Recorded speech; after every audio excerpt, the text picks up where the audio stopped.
Thank you, Mr. Onyal. With this, we move to the next session. The key to business prosperity in the BFSI vertical depends mostly on how satisfied the customers are.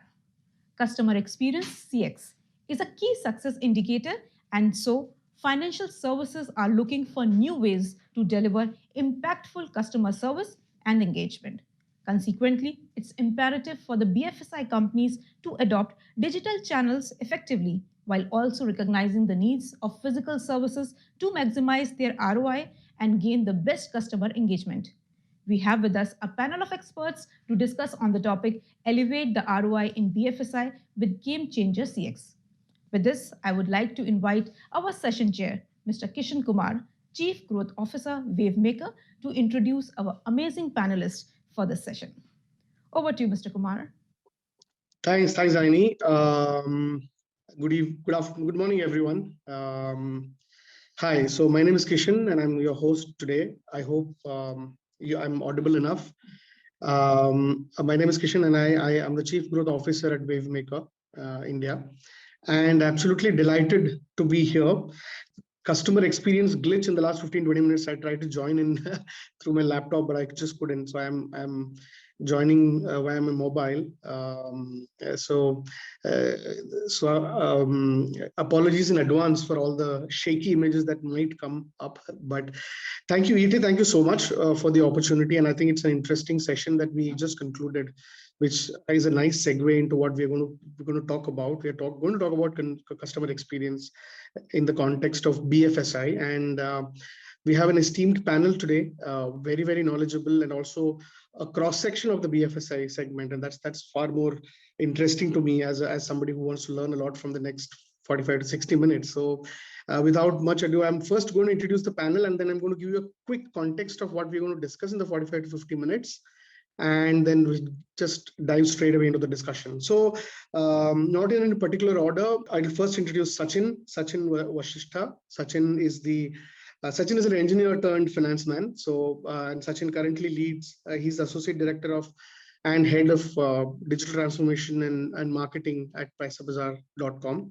So we'll get a lot of inputs from Sachin on that side of the BFSI business. So welcome, Sachin. Looking forward. Thanks. Thank you. Next, we have Bharat. Hi, Bharat. Bharat is the regional director South at Oracle. 3 decades in the IT industry. Consulting a lot of CXOs on customer experience over the last three decades. Been a real champion at it and been across Oracle and previously in Microsoft. Bharat, really delighted to have you on this panel and would love to hear your thoughts on how things are changing from your lens. So you've been looking at a lot of companies, so you will have a lot of things to tell us on that aspect.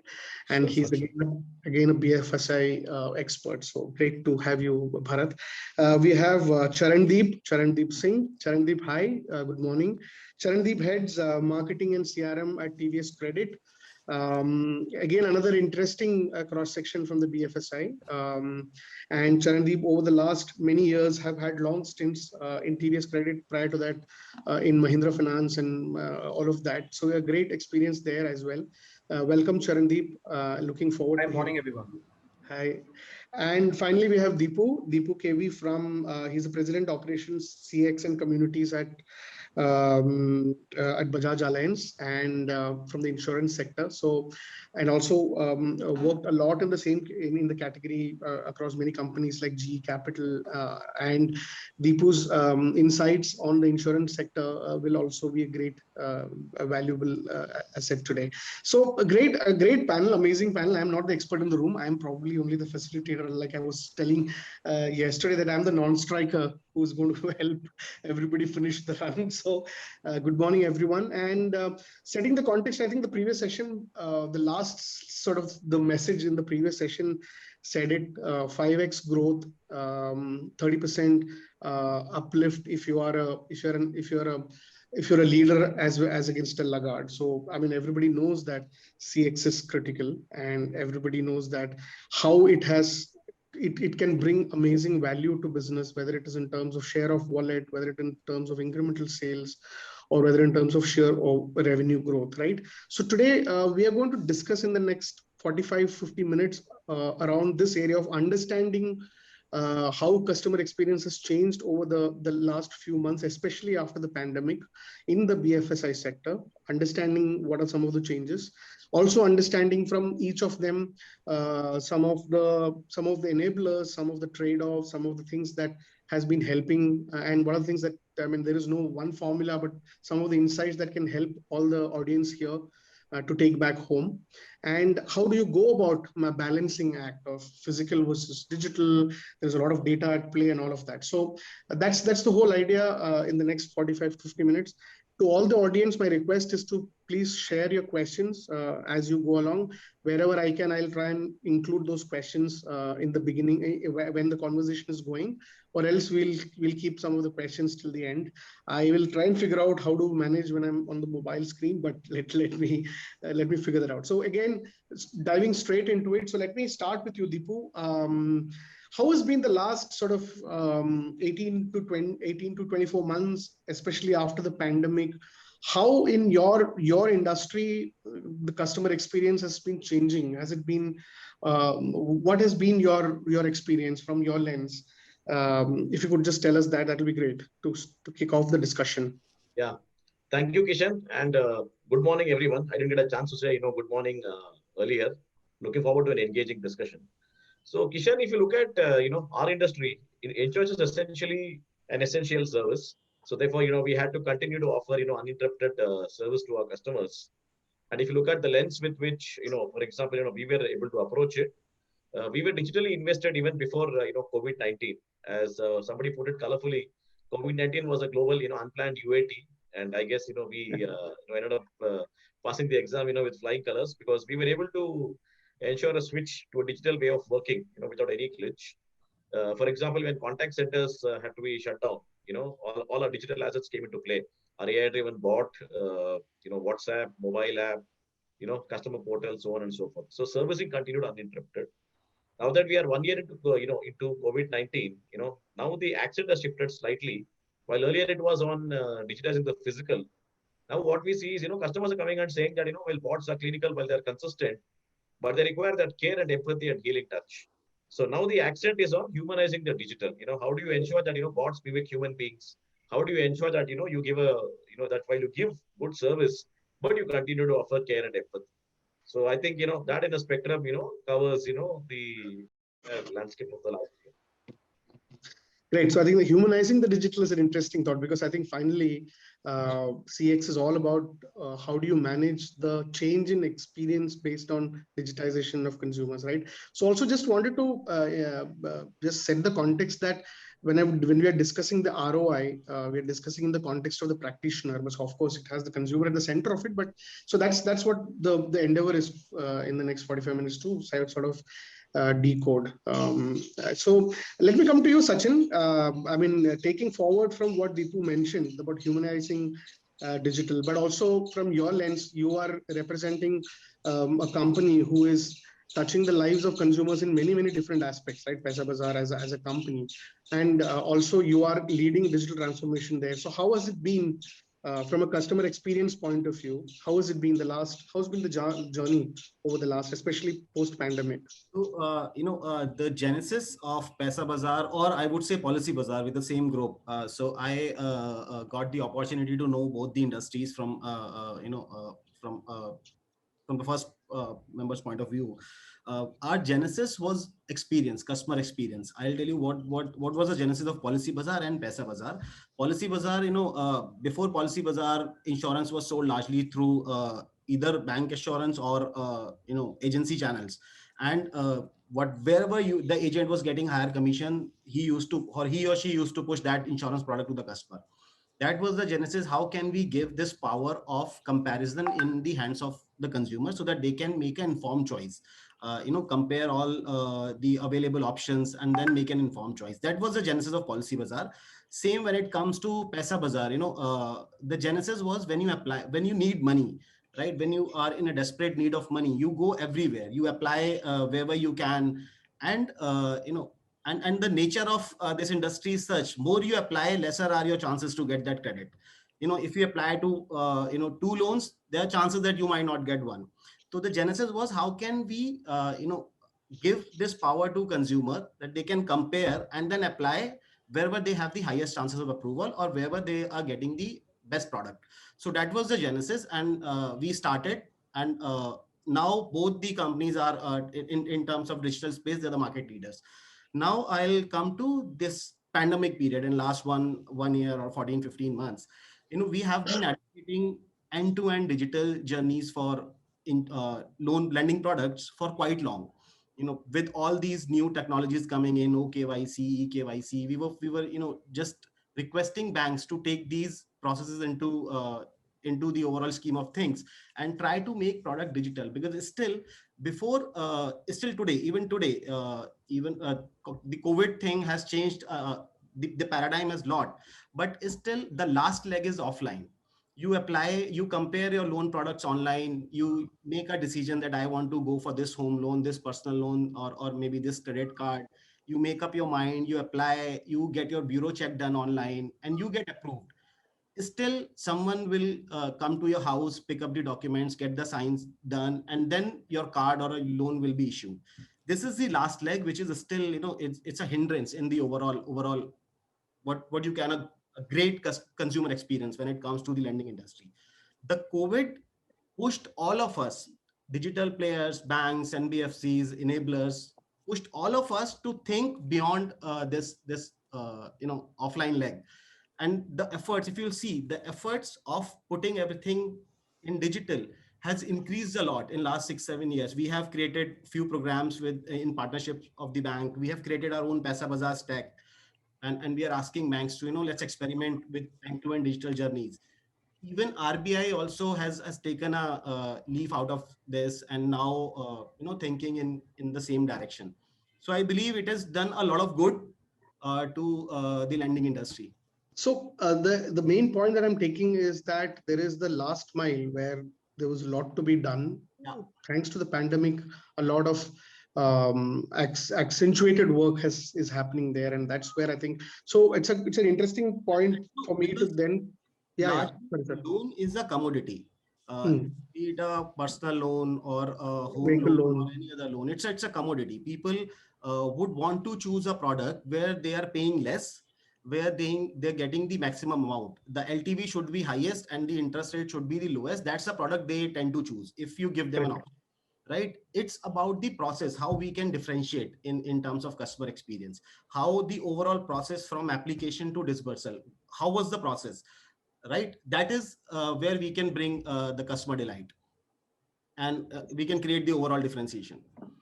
Great. I think because that's a very interesting point, because we all know that in most of the cases, the product becoming commoditized, how do you kind of enhance it by the process, right?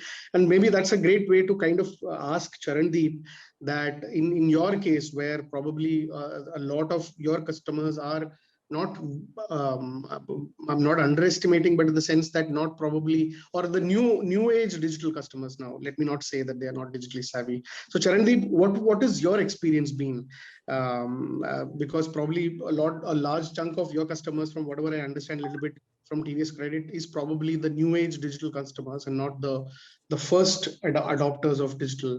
Is that how has been hence the experience? What has been some of the common things that has been said so far? What are some of the things which are different in your case? Picking on what Sachin said, right? Sachin's statement is true. There's nothing like wrong in it, but then there is a parallel thing we need to understand from NBFC's point of view.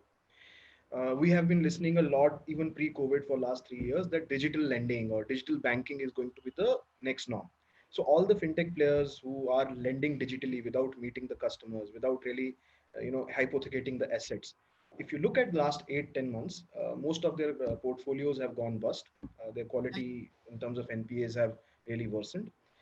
So this last leg, which Sachin mentioned, is physical in nature. There are 2-3 reasons for that. One is that there are certain loan products which require a purchase of a vehicle or a purchase of an asset, which is even now physical, right? You won't buy a car sitting at home, so you will actually go to the dealership or some sales point to get that. So therefore, that's the point where financer will really get the walk-ins to his counter, his or whatever you call it, a counter or a branch or whatever. Another reason is that if you are looking at unsecured lending, as per RBI norms, there are certain documents which still require wet signature. So there are certain segments of customers today where end-to-end digital lending is possible in personal loan space, but they have to be your own customer whose mandates have been collected in past, whose Yeah. KYCs already exist. So I think the problem needs to be from this part of the problem needs to be divided according to what kind of customers we are catering to, and not just TVS Credit. NBFCs in general cater to a tier 2, maybe a sub 700 CIBIL score kind of customers, and therefore most of them will have an issue with standard documentation like ITRs or salary slips and all. So we cater to largely self-employed customers, shop owners, traders, people who are skilled laborers on farms or in some other shops. So those are the kind of customers. So I would not say that they are not digitally savvy. These guys have been on WhatsApp and social media. Kind of digital consumption has been there for now 5 7 years. They are consuming a lot of video content and all that.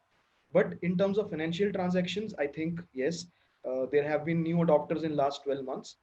But at the same time, while the journey post COVID has been towards more self-service, right? How can you enable more digital channels for self-service and presence-less or people-less or paperless kind of journeys?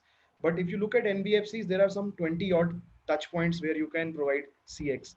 Like collections is one of them, right? So Hmm. some of these touch points can be wholly digitized, like credit Sure. underwriting can be wholly digitized. Collections can be wholly digitized if customers do not bounce. So there will be cases where customers are already registered. So also digitization is also a misnomer in a way, right? People think that digitization means app or a portal or something, right? But in NBFCs, if somebody is registered with an ACH repayment mandate or ECS mandate, that's as good as digitized, right? So that has been happening for decades now. So Yeah. if that kind of channel exists with highly digitized means, a lot of payment options are available in terms of collections, but there will be customers who will not pay, and therefore there will be physical interactions which will take place.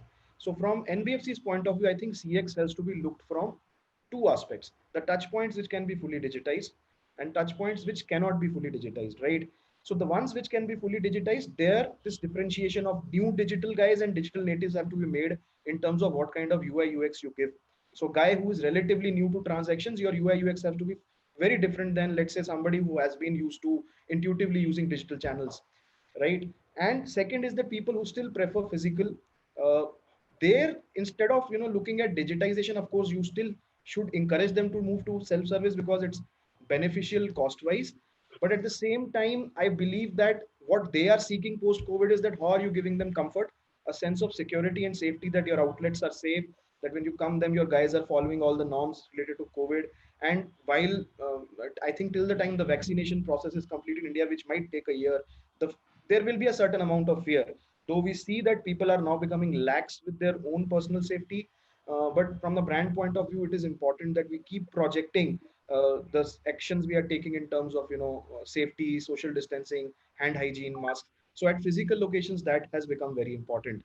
So a lot of communication from our side, visible markers that this brand really is taking care of the customers or the visitors to their counters have to be there to improve the customer experience at those touchpoints. Great. Thanks, Jandeep. I think the last mile conundrum is something that I would probably come back a little later in the discussion, because I think that's an interesting topic, because it has a large implication on how do we elevate ROI, right? But before that, let me come to Bharat. Bharat, you have been sort of the expert of the experts, right? I mean, you've been looking at this from multiple categories within BFSI. How and we have got very insightful sort of pointers from all the three previous speakers, panelists. What has been your view, or what has been your experience over the last few years, maybe 18, 24 months? On this, how has the emphasis on CX changed? How has some of those best practices been evolved over the last probably few months? What has been your take on this? See, customer experience as a pertinent area, probably in India very specifically. BFSI has been one of the earliest adopters, other than the retail segment. It's been for more than 10 years that digitalization has begun. So a lot of these areas have been embraced, And probably the last 12, 14 months of the pandemic, as Mr. Deepu said, has accelerated the UAT if some of those areas have been left behind. So that being where it is, okay. One of the most pertinent areas that I've seen some of the large enterprises who adopted this effectively is put the customer and their needs before their own, strategies. Okay, every organization, every financial institution needs to have some kind of a customer advocacy panel to understand some of their early adopters' behaviors and thereby build the strategy. So that I think will be the key going forward. So most of them have already adopted in bits and pieces. Just about every bank today has a bot up. Every financial institution, you go to their website, there's a bot up there, right? I mean, so bots were supposed to be the in thing almost about 12 months ago. So they're all having a bot. But more importantly, to understand how is the bot behaving today with the customer. Okay, is a conversation with the bot is already, captured some way behind in your lead management system, and probably as it triggered off on the CRM for an executive or a digital manager to get engaged with the customer again. Is that cycle completed? I think there's a lot desired today. Having deployed some of these stacks, right? Multi-channel communication was the first that most BFSIs engaged almost a decade ago. So you send your bulk emails and SMSs. Then you had mobile adaptability, right? Almost every financial institution today has a mobile app with their portfolio. How is the adoption today with their customers? Is that being user-friendly? So these are areas, has the bot been effectively utilized? And for all of these questions to be answered, okay, one of the key areas that every financial institution today needs to see is to develop a data strategy of personalization for their customers in the backend. Okay, some of these tools that are front-facing to the customer are at their best subject to the Chinese walls within the financial institutions, various data repositories being broken, but so that there's interoperability between all the data sources internally. When I mean all the data sources, I know a bit of our conversation went into the lending side with Sachin and Charan coming from that domain. But look at a large, bank. I mean, you have data sitting with your credit card department. You'll have data sitting with your loans department. You'll have data sitting with your CASA and probably your SME business and other loans and services, and probably an extended services of investments. A particular customer would be probably engaged with the financial institution across all these touch points. Is the data at the back end, synergized so that you get a single customer view is the $1 million question today. Today, we seem to have built various blocks of the building, but it's about time for the organizations to go back and see how strong is the foundation and get that data right. So that, why do I need to get this data right? I mean, what's the big deal in getting this data right? So that I have the right set of questions that needs to be answered from the data, right analysis come out, so that my front-end applications with the customer help my customer take those key decision variables into account. Today, if I'm coming in to invest with a financial institution and being an existing customer, I've already done pre-research. Your digitally savvy consumers have already done a lot of pre-research in the internet world, or probably with their knowledge. They come to your institution, to your site, to see if their decisions are validated. So the amount of transparency that we can throw with our analysis and output to the consumer will make that consumer take that plunge and decide in favor of what they've already decided on, or you give them a very insightful direction to make a more informed decision.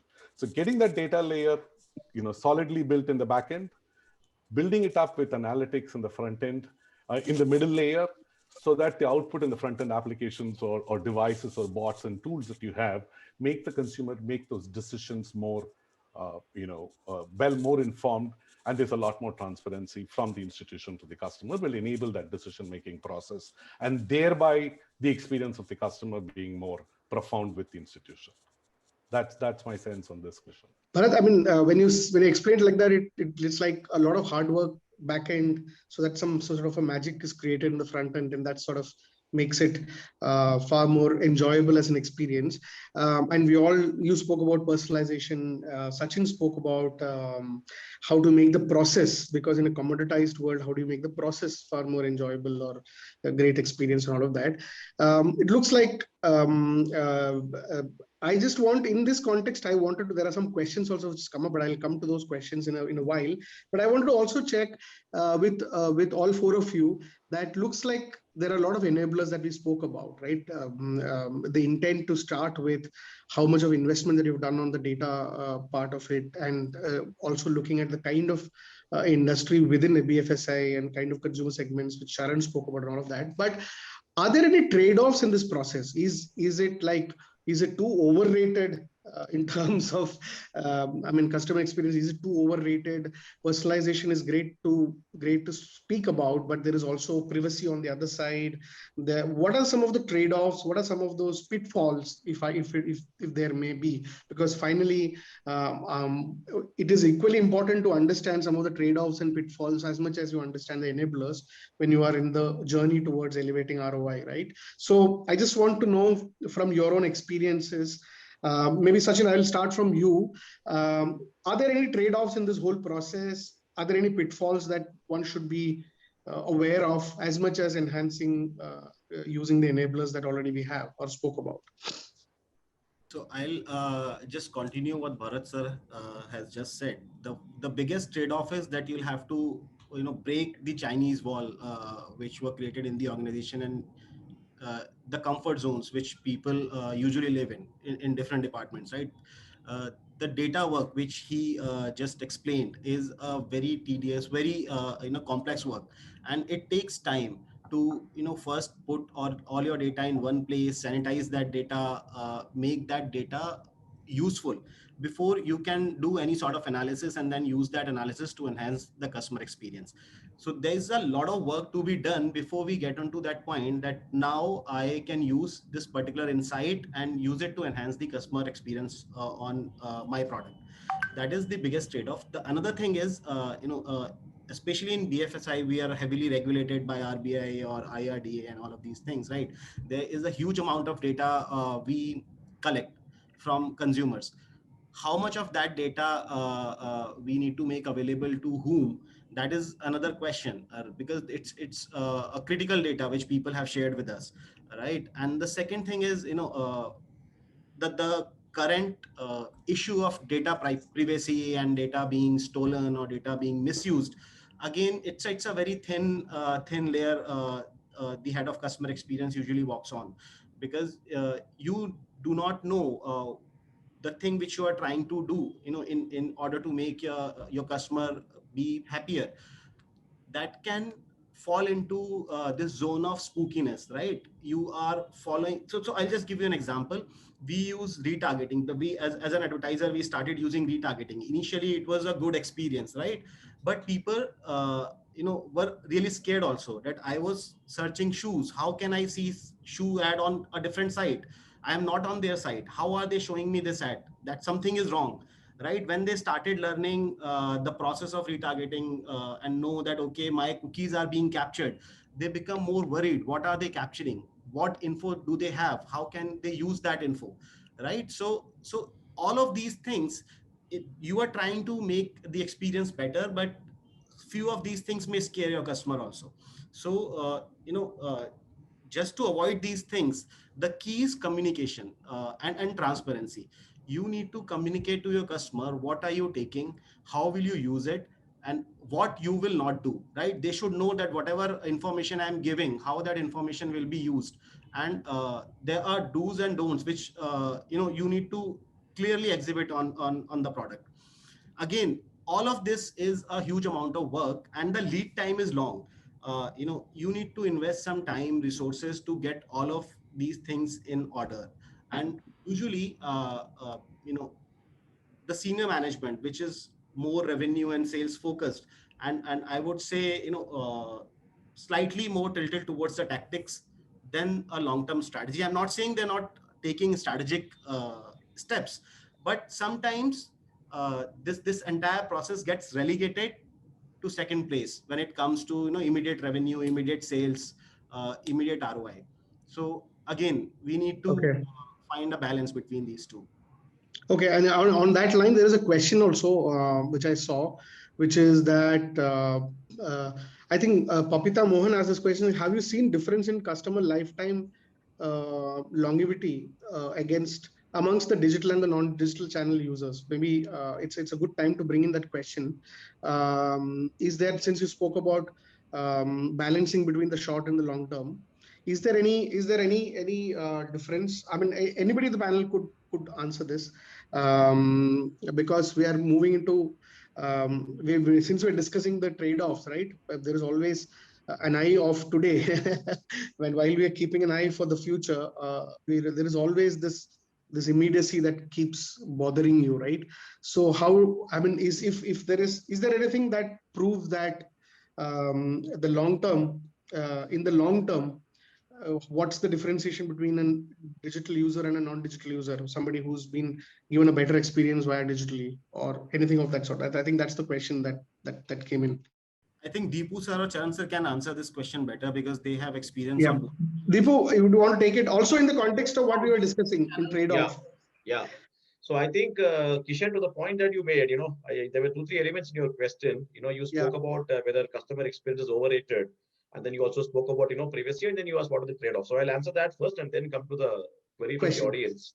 Yes. Now, if you look at customer experience, it is never overrated. I mean, it is the reason why businesses exist. I mean, the customer, you remember Mahatma Gandhi's quote, right? The customer is the reason why businesses exist. So I guess it's an evergreen topic.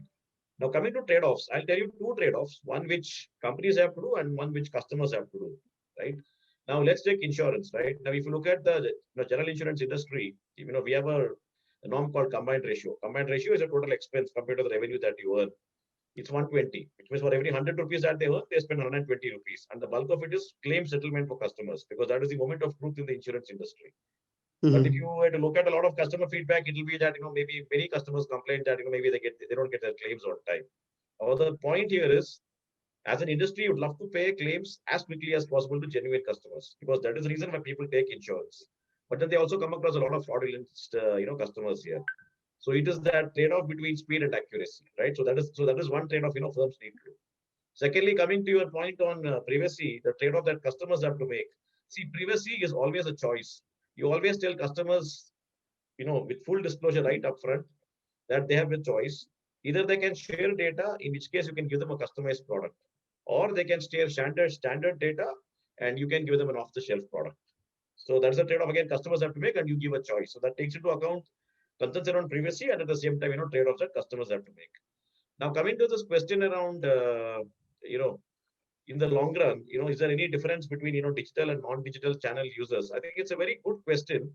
And I was actually thinking about it. Now, if you look at insurance, and I talk about our industry, it's a heavily intermediary-led business model.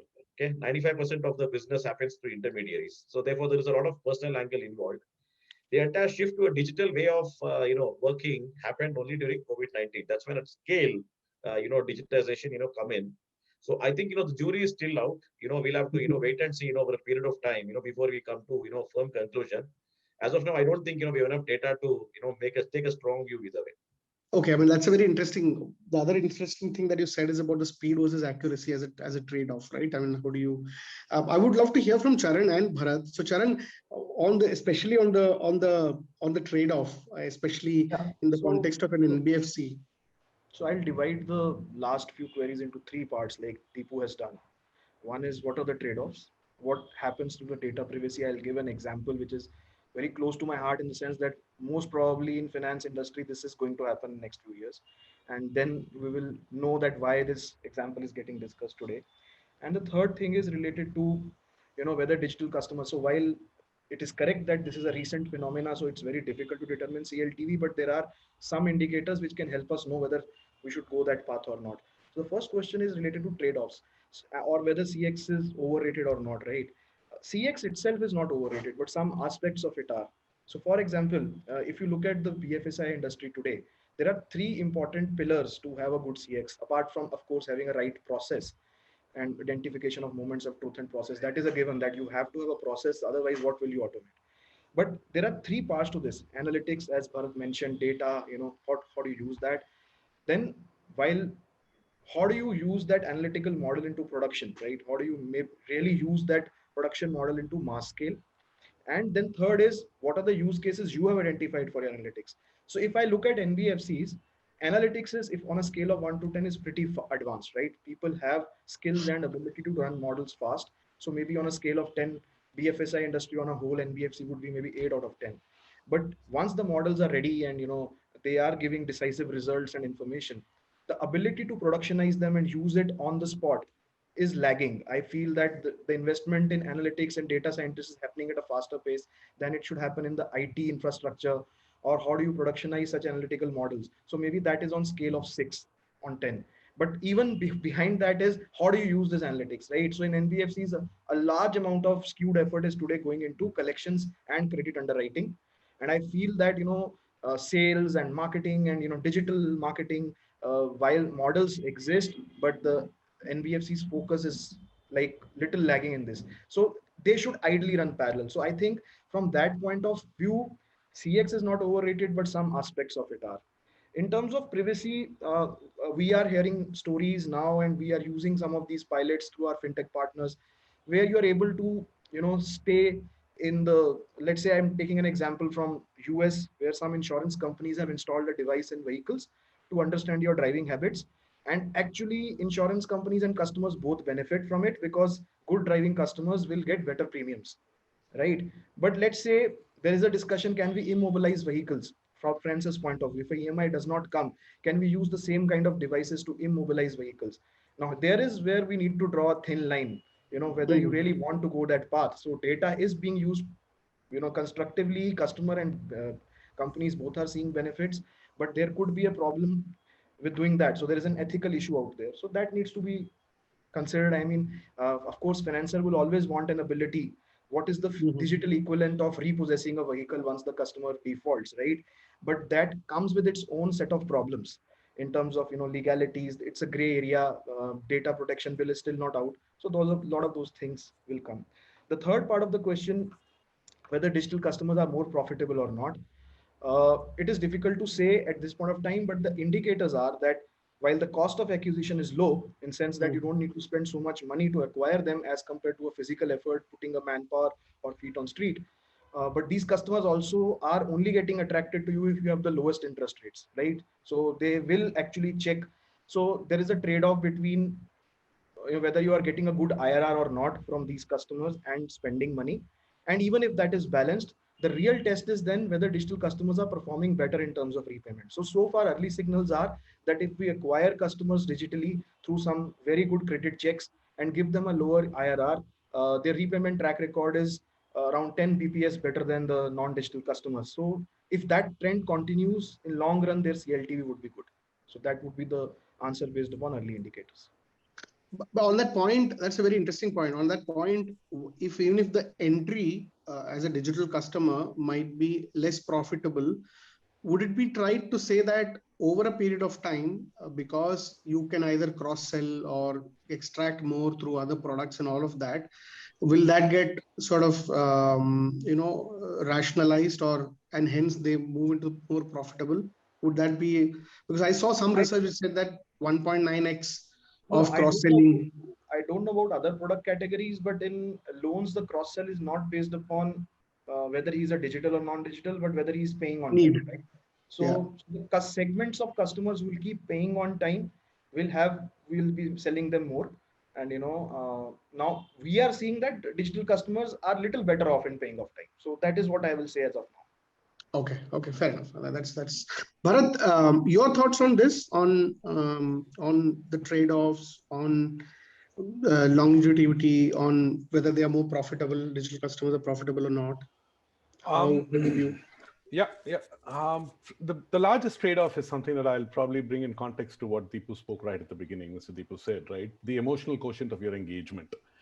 If you're going to engage with your customers a lot more digitally, how is the emotional quotient of engagement going to be, balanced? To me, beyond that, any of the security areas, okay, which was reasonably discussed, I think we are in a far matured stage, right? That doesn't take away. I mean, there are companies like Oracle as well as other players who provide you a lot of insight on how your data is GDPR ready. Our platform is taking care of the multiple global certification and regulatory compliance requirements, so that the data flow within the organization, and even if you're moving into a cloud adaptive model, which is reasonably recommended today across all channels, enterprises like Oracle, as well as our respected competitors in the market, will be able to provide you substantial insights and security governance areas that are taken care of. So to that extent, that's reasonably rested. It's a willingness for the enterprise to adopt and move to a cloud model and prove within themselves that the ROI is far more effective. But then there are, real-time issues in terms of compromises. ATM acts have not gone away, right? Fraud as a service still continues. So the era of social engineering and phishing has also not gone away. So consumer awareness in these areas and the enterprise's ability to curtail them should be a constant endeavor of the enterprise to encourage, build those security walls and educate the consumers that adopting digitally, we have enhanced these areas, Mr. Consumer. Maybe the omni-channel communication and marketing, the way you reach out to your customers is not just about trying to sell more, it's about educating and emphasizing the security protocols that the enterprise has taken and why they're rated so well in these areas, and thereby encouraging them to come and adopt. So those areas, a lot of enterprises have actually taken care of some of these areas, but are the consumers educated? Is the fear psychosis still there? It is probably still there. And a bit of education there would probably bridge some of those areas. And I do resonate with the fact that on your third question, the profitability, it's a CFO's delight that your real estate spent and resources spent in acquiring and maintaining a customer vis-a-vis adopting to digitally engaging with them would be a delight, especially in the thin margins of the loan segment. So moving digital, I'm reasonably bullish that it's more profitable for the enterprise. Yeah. Thanks, Bharat. I think if I connect to what Bharat said and also what Deepu said earlier, well, there is always a choice for the consumer to pick what he or she wants. But I think if the education is also done in a proper manner so that the choice becomes far more educated, I think it's an interesting. Let me take a couple of questions at this point in time. There is a very interesting question which has come saying, somebody who doesn't want to name, what are the efforts being put in place for getting a 360-degree view of a customer who's using multiple products and services of these BFSI companies? In my experience, whenever you go to a bank or call a bank, they have no clue what I use multiple services of the bank. We don't have anybody from from a bank here, but I think anybody wants to throw some light on that? Yeah, I can take that, Kishan. Yeah, Deepu. Yeah, no, I think it's a very good question that the person in the audience has asked, because if you look at most consumer experiences, that's what happens, right? If you go to an insurance company and you say I have motor insurance and health insurance, they'll say, okay, fine. This is where the engineer sits, so go there. That's motor insurance. This is where the doctor sit, so go there for health insurance. And similarly, even in a bank, right, you go from assets to liabilities and various departments. Now, I'll just keep two dimensions. One is the past. Now, the past is, if you look at the way organizations have been built, they have not been built keeping the customer at the center of things. They have been built, keeping departments, and the siloed viewers come in, right? Now with, data and a unified view of the customer coming in, the business model is under pressure. So which is why, these queries are indicating that, it's time to change the business model. Now the solution, what are firms doing? Now, one is, if you look at what firms are doing, right? Today, we keep hearing a lot of, quotes, around data, right? People talk about the fact that data is the new oil and data is the new gold and so on and so forth. So the firms are doing two things. One is enriching their own data of customers from two perspectives. One is internally trying to collect data across the entire spectrum. And the other is also enriching it by getting data from legitimate, publicly available third-party sources so that you get a holistic view of the customer. The other is, as firms, for example, move towards the cloud, what they're doing is also trying to convert siloed data marts that they had, into a single data lake. And once you do that, which is infrastructurally and conceptually, then you get a much better view of the customer. That journey has started, right? So hopefully, this entire shift from a departmental view of the customer to a holistic view of the customer, will be the new business model in a few years to come. Okay, so I think the one view, right?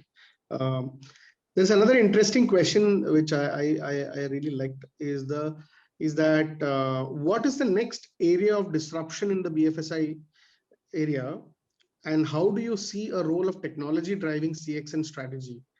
Um, Again, I'm leaving it open. Anybody who want to, what's the next, like Charan spoke about the ethical data practices, right? I mean, smart and ethical data sort of a thing. But I mean, anything These kind on of this? questions are difficult to answer because it's a very broad question, right? It's like crystal ball gazing. But from marketing point of view, I think the next big barrier for us is how to utilize the voice. And I'm not talking about only voice search because that's what comes to the mind first. There are three critical areas related to voice which I think we have to address. One is how do you better manage your contact centers or call centers, especially the ones which are managed by human agents, right?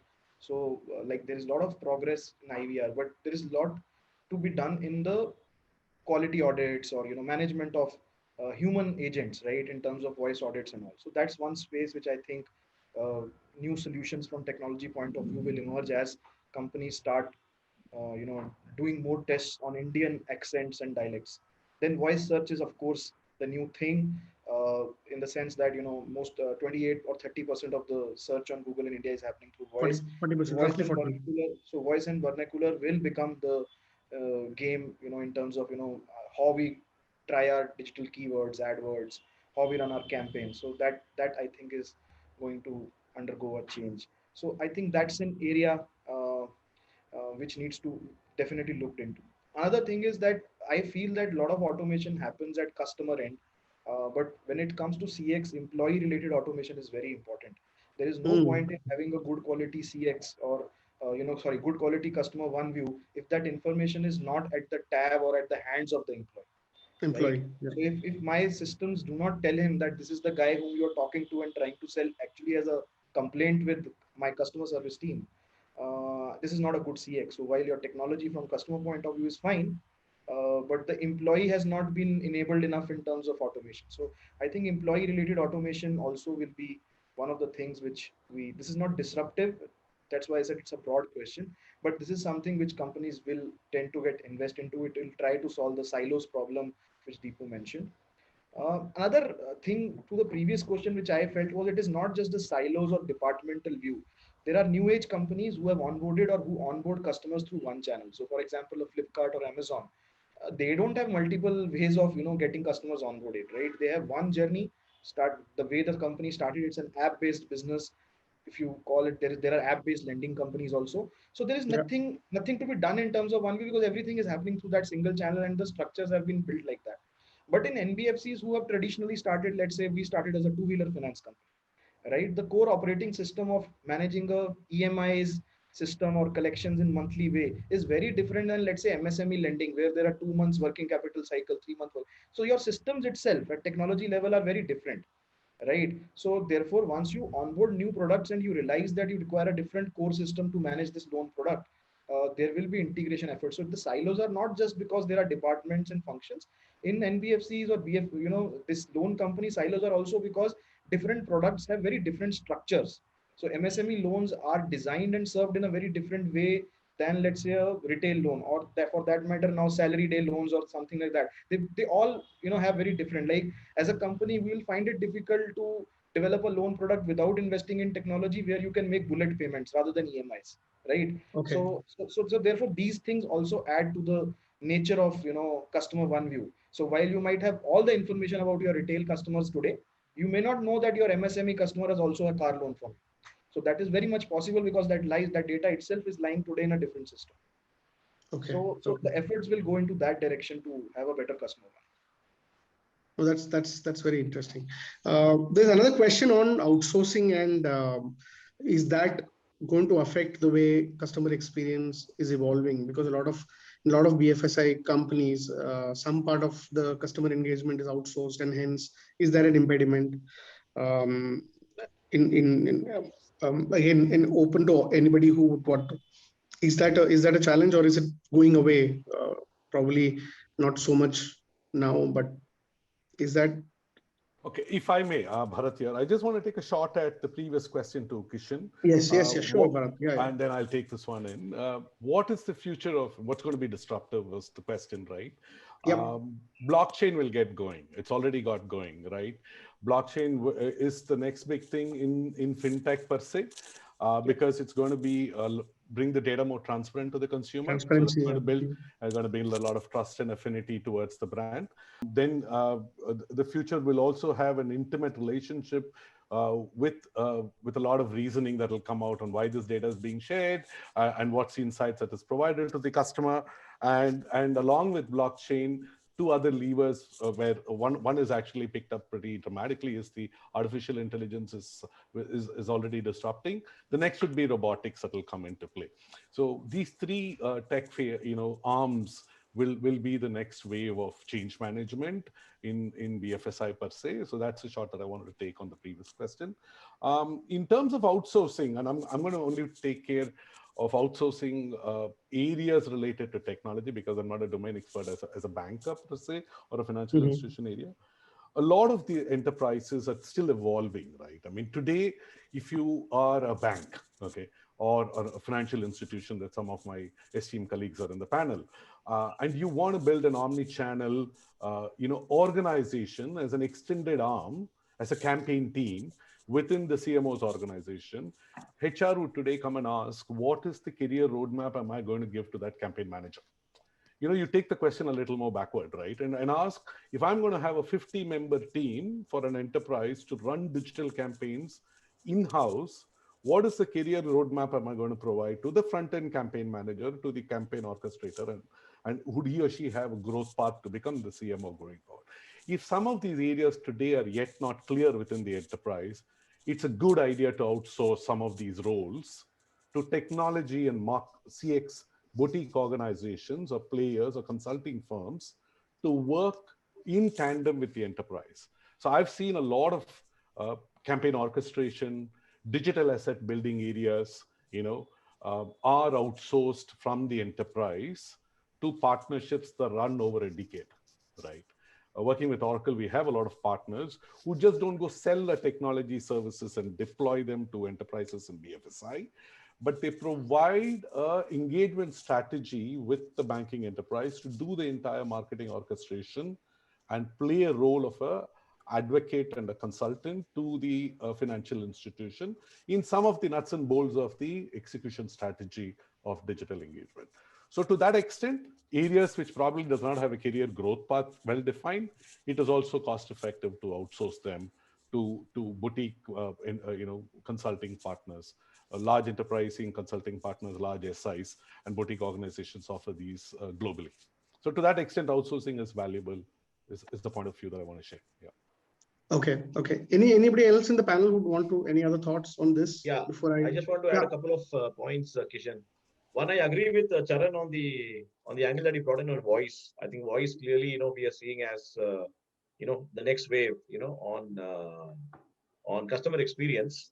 And the other point which I want to add, especially given what's happened in COVID-19, to the point on disruption of what will be one area going forward, we expect UI and UX, to be touch-free. As it is today, people have become very wary of touch. No one wants to press the key in the ATM or the button in the elevator. So which is where, for example, voice helped us. So our bot, for example, was integrated with Alexa and Google Assistant, which means, customers can ask Alexa and get, services from us. And this saw a huge uptake, during the COVID-19 period. Similarly, when customers walk into branches, because you don't get into handshakes and paperwork, we have deployed QR code. So you scan a QR code and then, you get your, the request fulfilled. So that's, clearly one. Now, coming to the point on outsourcing, I think Bharat brought in a very, valuable perspective. Just want to add one dimension that the nature of outsourcing itself is likely to change, going forward. Traditional outsourcing, we think, that there is something which is not my core competence. I'll give it to a partner. But today, as you get into, a digital way of working, right? One is today, let's look at work from home. That itself makes it work from anywhere today. So one is, you can tap, hitherto untapped talent pools, right? You could have maybe homemakers who weren't available, who might be available in a gig economy. So the nature of employment itself would change. And if you go from full-time employees to gig economy, in a way, it becomes outsourcing, in a way, right? I'm not saying that can bring in, a new dimension. And the other is as you go towards digital and as you go towards self-service, in a way, you're moving away from traditional models and going towards where the customer is the center of everything. So I think the nature of outsourcing itself, will change, in its strategic outlook over the next few years. Okay, yeah, well, that's interesting, you actually, because the nature itself is changing. Okay, so we have about a couple of minutes, maybe 3-4 minutes to finish off. I would just want closing thoughts on maybe in this the full context of whatever we have been discussing, because it's an industry which was one of the first to pick up customer experience and then work on it, one of the first to probably deploy technology in the right manner. It is still evolving because we are a country where there is potential is huge. I mean, we are talking about some of the categories within BFSI with single digit penetration in the country. So there is a huge opportunity lying out there, and there is digital transformation also happening in the country, which is not yet finished, right? So there is what probably is that one or two areas in which you will be focusing in the next few months, years, maybe next 1 or 2 years, to enhance and to thereby elevate the ROI when it comes to this. I mean, anybody who would want to, I mean, these are the must do's that I would want to leave behind for all the people in the audience who are equally interested. From some of the questions I see that there are a lot of interests happening. So must do's as closing thoughts. Yeah. So, Kishan, from an ROI perspective, see, must do is essentially when you start any project, typically you go through this, very classic, cost benefit analysis, right? You try and see that for the expense that you spend, how do you get output? And also so a lot of queries on how do you measure ROI. Now, ROI, to my mind, there are three buckets of measuring. One is straight out financial benefits, right? You're investing in a particular initiative. So, for example, if it's CapEx, how do you save on OpEx? Right? That's clearly, one financial benefit. The other is you look at, customer metrics, right? For example, if you take an NPS score, right? As an NPS score, what was it pre the initiative? What was it, post initiative? So that's clearly, one. The third is intangible, which is, sometimes, how is your brand perceived? Are you seen as a digitally savvy player? Are you seen as, a customer first player? So I think if you break it into these three buckets and go through the, go through the CBA route, I think, you are better off measuring compared to what you would do otherwise. Sachin, your thoughts? Yeah, so Deepu sir has rightly said it. There are tangible things and there are intangible things, right? And there are certain things where you can not put an ROI calculation. Customer experience is one of those. So if you just go to any review platform, if you just do a basic research, you will see ratio of positive comments to negative comments would be at least 1:10 or 20, right? That does not mean that the company is bad or the company is only doing disservice to their customer. The thing is that people who had negative experiences on a platform are they tend to be more vocal, just to vent out their frustration. People who got delighted on a platform, be it an insurance or e-commerce or any other platform, there are less chances that they will go to a social media platform and praise you. Some people do that, but there are a very high chances that they'll come back, right? And then engage with you again, buy a product, or maybe take your services. So that's the thing. If I read somewhere that the impact of a negative or a bad CX is twice as high as a positive CX. Right? Positive CX may give you X points, but a negative CX will take away 2X or 3X points from you. Right? So that's the thing. And how we can calculate it is the average product. One thing would be the direct traffic you're getting, right? Direct traffic is which will give you the highest contribution or highest. If I calculate from a CFO's point of view, it is where you put the least cost. To convert those, the conversion is higher. You don't have to pay anyone to get them on your platform or to your company. So if your direct traffic is increasing, that means you're doing something right. People are coming back to you, either in terms of the brand perception or in terms of the customer experience, in terms of the product development. You're doing these things right. That means more and more people are coming to your site or coming to your product directly, without the help of a, let's say, performance campaign, Google, Facebook, or anything else, right? So your direct traffic will keep on increasing. The second thing is your average product holding, which we measure that, how soon a customer is coming back to buy another product, and what is at any given point of time, what is the average product holding of a particular, segment or the audience. It'll give you a clear idea that whatever you're doing, whether it's working or it's not working, if it's going up, it's going down. And then again, there are certain things which, because whatever you do differently today will become common tomorrow. So if you see in the past, the Domino's 30-minute delivery or no money, it was a customer delight at that point of time, and then people started taking it for granted. Similarly, Amazon's one-click checkout or no question ask return, it was a great idea at that time, but then people started taking it for granted, so they had to do something else.